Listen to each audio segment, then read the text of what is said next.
All right, everyone, so our tip today, we're gonna look at the hinge. So when we move into a hinge, we're gonna have to combine our skill of bracing or creating stiffness through our trunk or being able to control how our trunk moves, okay, and the action of bending from our hips. So it's a natural bend in the knees, but it's a big bend in our hips. So we're gonna show you some variations of exercises that we use to help you develop strength in your hinge. Enjoy. Okay, one of the reasons why the hinge is important is because it shows that we can lengthen the muscles of our glutes and hamstrings, okay, and we can contract them to pull our hips back through into extension, okay? So one of the most simple techniques that we use to start this is I stand on one leg, okay, the back leg is my hinge leg.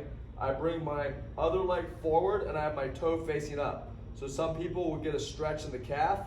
All I'm gonna do now, keep my abs nice and tight. I'm reaching my hips back and then I'm pulling my hips through to the top. So my abs still stay tight, I squeeze my glutes. So hips go back and then I pull through to the top, okay? Next. So what we did there is we hinged off of this back leg. So if I take my front leg out, that would be my single leg deadlift. Okay, so we want to give you a simple way to progress into that because some people struggle with that motion. So we'll do a kickstand deadlift. So my other leg comes back, I'm in my toe, I'm going to keep my hips straight as I sit my hips back. So as little weight as possible in my back leg, I move back into my hinge, abs are tight, and I squeeze to pull my glute back through. So back into my hinge, abs are tight, squeeze to pull back through. All right, single leg next. All right, so now that we got that, we're gonna go into a single leg deadlift. So I like to teach beginners to cross. The reason why I'm gonna have my left hand reaching towards my right leg is so that my hips stay square when they move back and they don't open this way. So single leg deadlift, we're gonna go across. So I reach my leg back, my head comes down, I come back up and hold at the top. So from the side, reach my leg back, so my hips are facing the ground, pull back through to the top. All right, so now I'm gonna show you some easy variations. Next. Okay, so maybe you struggled with that first exercise or you're really, really tight.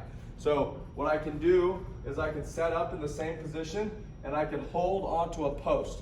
So I don't have to worry about balance and I can stretch my hips back as far as I can, pulling my toe up. So still getting into that position and then pulling my hips back through. Okay, pulling back and then pulling my hips through. The next one, when we do a single leg deadlift, I can hold something very lightly so I don't have to worry about balance. I can still get my hips back and I can feel my muscles working, okay, in the leg closest to the anchor. Okay, so simple things. We don't want you to be worrying about balance when you're doing your single leg deadlift. We want you to strengthen the muscles involved in those exercises, okay?